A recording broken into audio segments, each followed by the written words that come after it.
पहला ऑल कोयटा शहदाए सरियाफ बनाम शहीद शेर हसन शाहवानी, शहीद अली नवाज शाहवानी, शहीद अब्दुल बाकी शाहवानी, शहीद मोहम्मद इकबाल शाहवानी फुटबॉल टूर्नामेंट बामुकाम शाहवानी स्टेडियम। आज दो शानदार मैच खेले गए।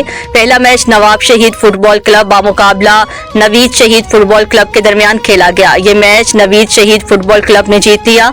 इस मैच की रेफरी साहिबान सैफुल्ला, असिस्टेंट बाबू अब्दुल हकीम, जुमा खान, फोर्थ रेफरी अताउल्ला मसीह, मैच कमिश्नर मामा राव शिकारी थे। जबकि दूसरा शानदार मैच गुलाम नबी मरहूम फुटबॉल क्लब बामुकाबला सितारा अफगान फुटबॉल क्लब के दरमियान खेला गया। ये मैच गुलाम नबी मरहूम फुटबॉल क्लब ने 1 गोल से जीत लिया।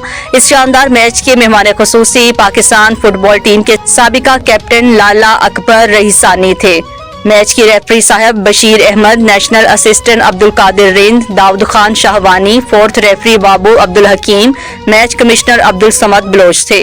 टूर्नामेंट के सिलसिले में कल 2 शानदार मैच खेले जाएंगे। कल का पहला शानदार मैच वाइट सरियाफ फुटबॉल बामुकाबला बलोचिस्तान यूनाइटेड फुटबॉल क्लब, जबकि दूसरा शानदार मैच हंजला अकेडमी बामुकाबला Afghan sports football club Kuchlak के दरमियान खेला जाएगा।